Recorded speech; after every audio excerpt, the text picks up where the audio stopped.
Bienvenue à tous, c'est l'heure du journal au sommaire. À la page nationale, le président du Conseil Faure Issa Gnassingbé réaffirme son engagement pour une Afrique prospère et résiliente. Il participe à cet effet à la 9e conférence internationale de Tokyo sur le développement de l'Afrique qui s'est ouverte ce mercredi à Yokohama.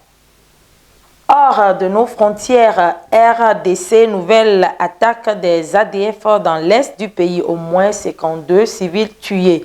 Des violences accompagnées de pillages, d'enlèvements et d'incendies signalés dans la localité. Des détails à suivre également dans cette édition. La conférence internationale de Tokyo sur le développement de l'Afrique, TICAD, se tient depuis ce mercredi à Yokohama, au Japon. Co-créer des solutions innovantes pour un avenir durable, c'est le thème retenu pour cette année 2025.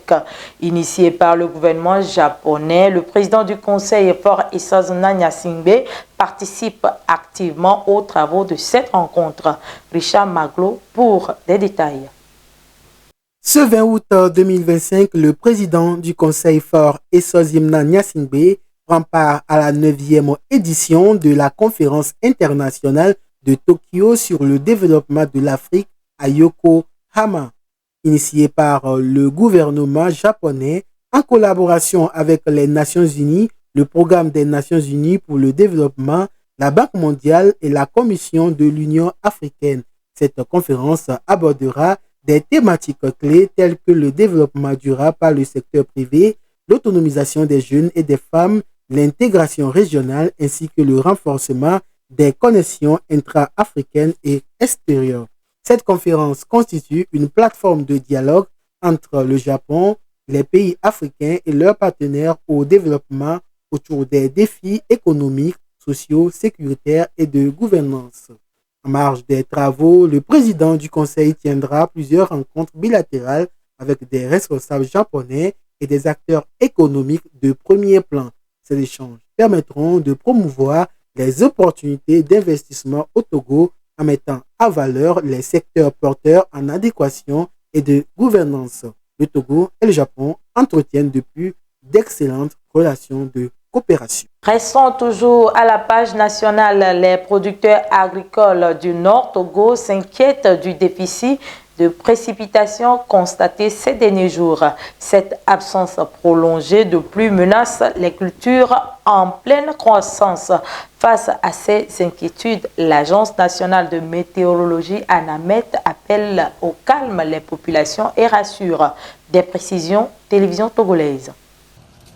La pluie s'est faite rare dans le mois de juillet et dans la première moitié du mois d'août dans les régions Savane et Kara, impactant négativement les cultures.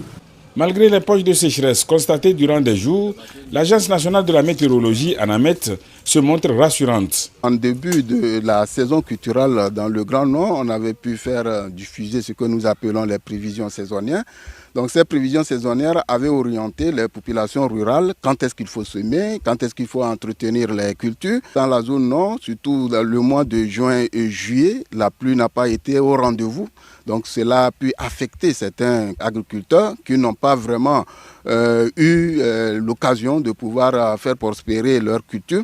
Mais il faut le dire que fin août, nous allons vraiment accueillir certaines pluies qui vont corriger, qui vont essayer de permettre à certaines plantes d'atteindre leur floraison, voire leur maturation. Pour que les informations météo atteignent les coins et recoins du pays, l'ANAMET a noué un partenariat avec l'Institut de conseil et d'appui technique ICAT à travers le programme de résilience du système alimentaire FSRP. Ce partenariat nous permet d'avoir des informations à tout moment sur la météorologie, d'échanger les informations à tout moment à travers les plateformes, à travers les fiches en version dure qui nous sont envoyées, à travers les fiches de prévision de la campagne, à travers aussi les fiches de prévision mensuelles et les alertes.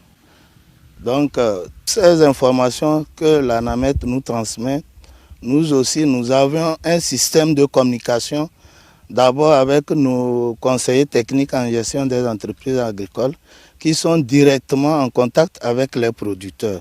Dès que nous recevons les informations, En version dure, nous faisions une distribution de ces fiches à tous les chefs d'agence et à tous les conseillers pour pouvoir s'en inspirer et donner des informations aux producteurs à travers des sensibilisations. Dans le but de renforcer le développement local, le gouvernement togolais a lancé un programme d'appui au financement des communes. La signature d'un contrat d'aide financière s'inscrit dans cette dynamique et vient appuyer les efforts de l'État en matière de décentralisation. Roda Balou Awate, ministre de l'administration territoriale, de la décentralisation et des chefferies coutumières. À cette heureuse occasion de rendre un vivant et mérité hommage à son Excellence M. Faure Essosum Gnassingbé, président du Conseil, pour sa politique de paix et pour l'excellence des relations entre le Togo et la diversité de ses partenaires techniques et financiers, ce qui a permis, une fois encore, la signature d'un contrat d'aide financière qui vient en appui aux efforts de l'État togolais en matière de décentralisation. Hors du Togo, en République démocratique du Congo, l'Est du pays continue d'être en proie à l'insécurité. Au moins 52 civils ont été tués depuis le début du mois d'août lors de nouvelles attaques attribuées aux rebelles ADF. Ces violences rapportées dans le Nord Kivu s'accompagnent de pillages, d'enlèvements et d'incendies, provoquant des déplacements massifs des populations et une situation humanitaire alarmante. TV5 Monde pour des précisions. Au lendemain de l'attaque, la ville d'Oicha est encore maculée de sang. Samedi soir, les ADF ont fait au moins 9 morts. Les maisons portent les stigmates des pillages. Nous venions juste de finir le repas quand les balles ont commencé à crépiter. Apparemment, ils venaient d'arriver au centre-ville. Mes sœurs ont directement pris la fuite et mon frère et moi sommes restés sur place. Ensuite, on a été obligés de fuir nous aussi. On a passé la nuit à Mabasele. Et ce matin, en revenant, on a trouvé la maison et tous les biens incendiés.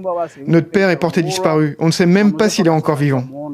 Quelques jours plus tôt, c'est le territoire de Lubero, une centaine de kilomètres plus au sud, qui a été touché.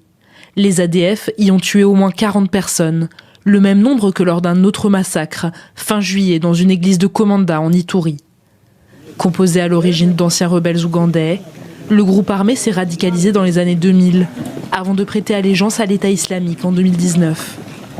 11 ans durant, cette population est toujours victime de ces massacres. Nous devons parler à ces autorités-là.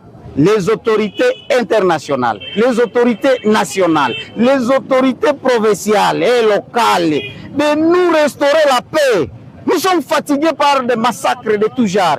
Nous sommes fatigués par des enterrements de nos frères. Nous sommes fatigués de ces carnages. Les gouvernements ougandais et congolais mènent depuis 4 ans une opération militaire conjointe contre les ADF, baptisée Shuja, mais sans parvenir à mettre un terme à leurs exactions, alors que Kinshasa subit déjà le siège du M23 plus au sud. Aujourd'hui, nous sommes en train de voir qu'ils continuent à tuer et il n'y a vraiment pas des opérations qui se mènent à profondeur. Nous avons toujours dit une chose, tant que le FARDC ne pourra jamais se conformer ou bien s'adapter au mode opératoire de l'EDF, on continuera toujours à subir des faits pareils. Dans le nord, les ADF se sont repliés dans des zones difficiles d'accès, où les militaires tardent à intervenir lorsqu'ils s'en prennent aux civils. Afin de prendre en charge toute cette population qui est meurtrie en déplacement ici.